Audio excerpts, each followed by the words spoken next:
comme vous avez pu vous en rendre compte, je veux avoir de la diversité sur ma chaîne et c'est pour ça que cette fois-ci, c'est ma première review d'anime qui n'a rien à voir avec Boruto. Voilà, donc aujourd'hui, je vous fais une review d'anime que d'ailleurs j'intitulerai Suivons ensemble puisque c'est un manga qui est sorti il y a très longtemps maintenant. Ça fait pratiquement une dizaine d'années que ce manga est sorti.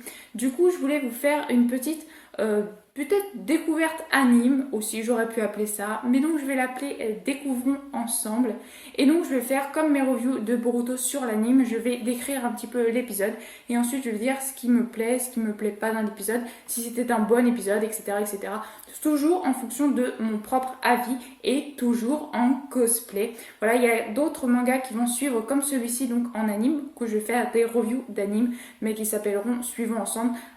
Ça dépendra si les épisodes, ça fait longtemps qu'ils sont sortis ou si c'est des épisodes qui suivent encore maintenant. Pour le premier épisode de Pandora Hearts qui s'intitule Une paix innocente. L'épisode commence avec une pluie qui tombe, une pluie vraiment, une averse.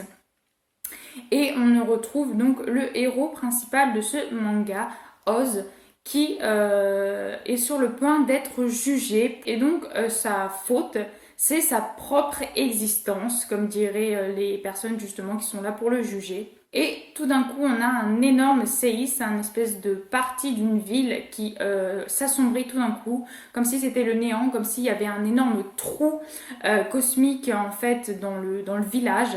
Et l'espèce de flashback apocalyptique s'arrête là. Ensuite, on reprend donc l'anime là où tout se passe bien, enfin dans une vie tout à fait normale.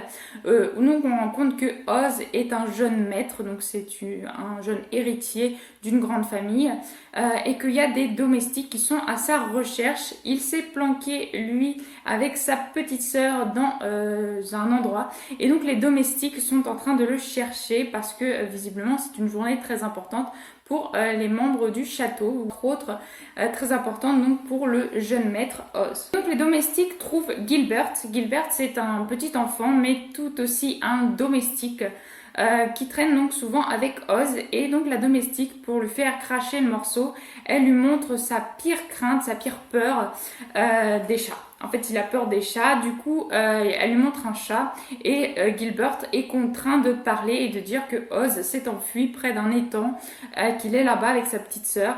Et suite à ça, donc la domestique part directement chercher le jeune maître et lui, bien sûr, qui n'était pas à cet endroit-là, sort du placard de la même salle là où était Gilbert. Ils sortent de l'armoire du placard et ils se rendent dans le jardin pour aller patrouiller parce que Oz n'a aucune envie d'aller voir la domestique. Il sait très bien qu'il a une cérémonie, la cérémonie de son passage à l'âge adulte le soir même et que c'est pour ça que les domestiques le cherchent. Sauf que lui, il n'a pas du tout envie d'aller les voir. Il sait très bien que ce soir, donc il a cette fameuse cérémonie et lui veut profiter de sa journée jusqu'au soir. Donc à la chapelle, là où a lieu la cérémonie, le soir même, et il semble entendre une voix et finalement ils se rendent compte que c'était Oscar. Donc Oscar c'est l'oncle de Oz qui vient les chercher et qui les ramène à la demeure. Et en fait, il leur dit quelques trucs et on n'apprend pas beaucoup de choses. On apprend juste donc que Oz ne voit pratiquement jamais son père et que il considère plus Oscar, donc qui est son oncle, comme son vrai père.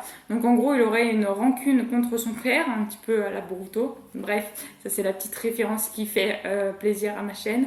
Hein. Mais donc en gros, Oz ne serait pas en très bon terme, ou du moins ne verrait pas souvent son père, et donc se serait rapproché de son oncle. Et donc, Oscar prévient Oz que même s'il s'enfuit, parce que là, il y a la domestique qui a refrappé à la porte, qui charge vraiment Oz de toutes ses forces. Et donc, Oscar laisse Oz partir. Par contre, il lui dit que s'il ne revient pas en temps et en heure et que la cérémonie ne se passe pas comme prévu ce soir, il sera enfermé dans l'abysse, dans les chaînes de l'abysse. Et donc, Oz lui dit que ces superfuges-là ne marchent plus sur lui, il n'est plus un enfant. Et plus tard, donc, Ada demande qu'est-ce qu'est l'abysse. Et donc là, Oz fait la révélation que c'est une prison dans laquelle il est impossible de pouvoir s'échapper. Et l'abysse, c'est le gros point, si vous voulez, de tout le manga de Pandora Hearts. On se demande à son ami Gilbert de participer avec lui à sa cérémonie, mais pas en tant que domestique, mais en tant qu'ami. Et donc Gilbert, lui, hésite un peu puisqu'il est un simple domestique et qu'il sent bien que s'il participe à cette fameuse cérémonie, il risque d'être réprimandé par les hauts chefs, mais Oz insiste, il insiste vraiment énormément, chose que Gilbert le met très mal à l'aise bien sûr.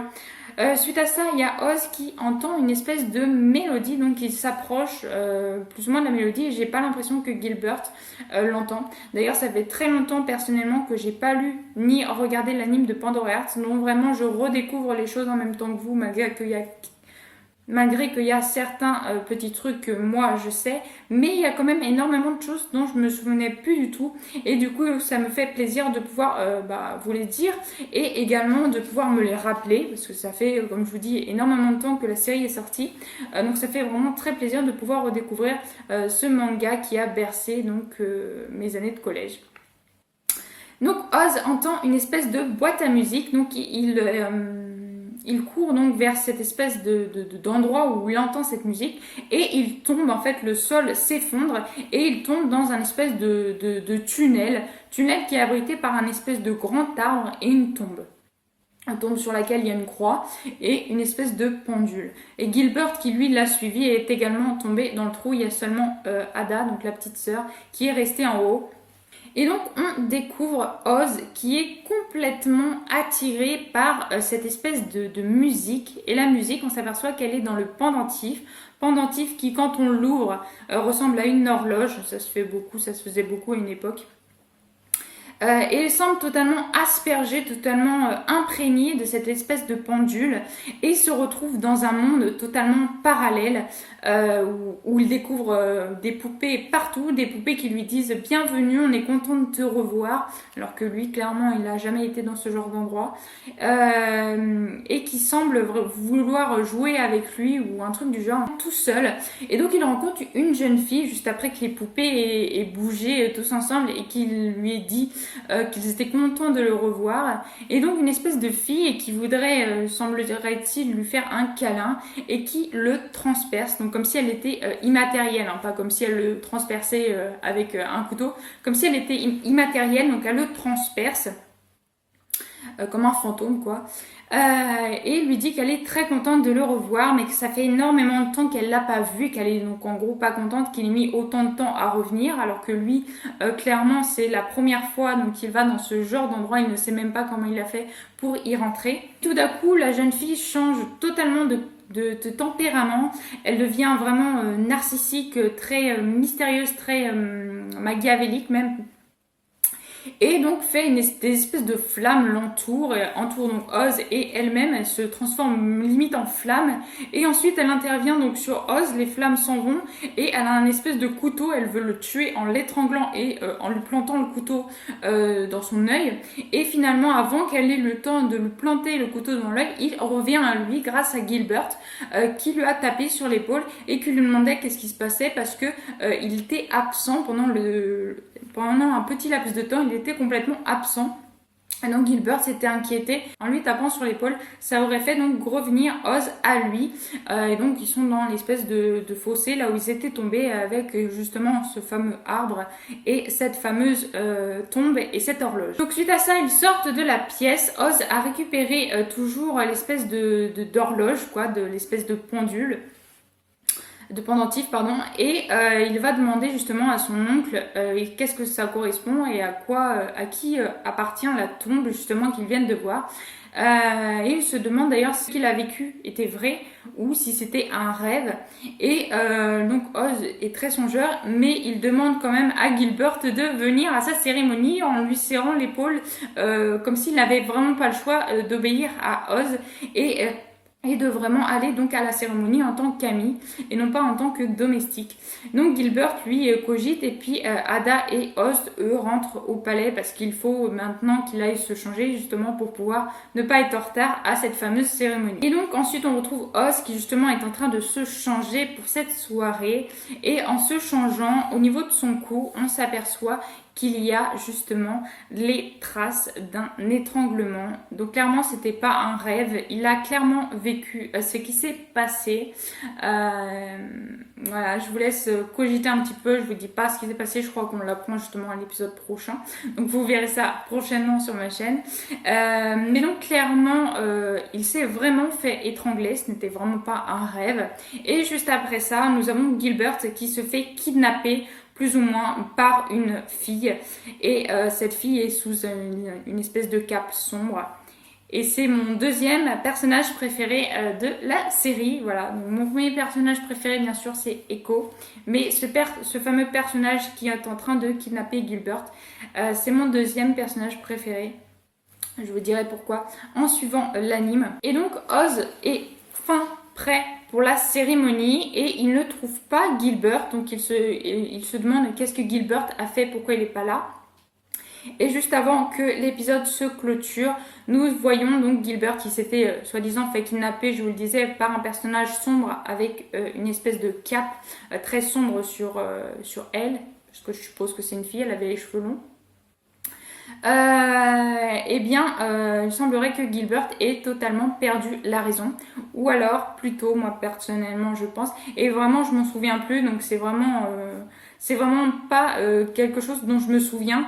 Vraiment je vous dis, ça fait énormément de temps que j'ai pas regardé l'anime ni le manga, et il me semblerait donc que ce soit quelqu'un qui ait pris possession de son corps, donc que Gilbert, lui, son esprit, je ne sais pas où il est, mais que en tout cas Gilbert n'est plus maître de son propre corps à cause justement de ce fameux personnage. Et l'épisode se termine comme ça. Voilà, donc franchement, premier épisode vraiment très très intéressant. Par contre, c'est l'un des seuls animes que je vous recommande en VO et non pas en VF. Personnellement, dans les mangas, je suis toujours là à vouloir défendre les VF parce qu'il y en a qui sont vraiment très très bonnes et ça, je tiens à le souligner. Par contre, ce manga-là, j'avoue que la VF, non. Il est horrible. Personnellement, j'aime pas du tout la VF de Pandora. Après, chacun ses goûts. Mais en tout cas, Pandora, je le regarde moi personnellement en VO et je trouve que ça colle largement mieux au personnage et ça donne largement plus de profondeur, de mélancolie et ça donne quelque chose de beaucoup plus sérieux en fait. Parce que je trouve que la voix de Oz en français, je l'ai déjà entendue, hein. J'ai les DVD d'ailleurs, j'aime pas du tout. Elle fait trop gamin, elle fait pas du tout sérieux. Enfin bref, donc voilà. Et pour ce que j'ai pensé de l'épisode, franchement il est juste génial. Le premier épisode nous met bien comment dire, il nous met bien dans le bain, tout simplement. Il nous montre vraiment énormément de choses. Franchement, il y a énormément de choses qui se passent dans cet épisode. On n'a pas le temps de s'ennuyer, en tout cas pour ma part. Franchement, il se passe un tas de choses, des tas de suspens, des tas de choses sans réponse dès le premier épisode. Et ça fait vraiment plaisir. Moi, j'adore quand ça démarre comme ça, au quart de tour, et que c'est pas plan-plan et que ça arrive vers la fin à être beaucoup plus intéressant. Donc voilà, en tout cas j'espère que cette review vous aura plu, j'espère que ça vous aura plu, que j'essaye de faire d'autres reviews que celle de Boruto. Donc avec ce premier épisode de Pandora, j'espère que ça vous aura fait plaisir.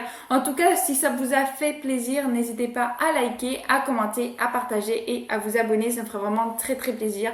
Je vous souhaite une excellente fin de journée, portez-vous bien et moi je vous dis à la prochaine. Ciao ciao.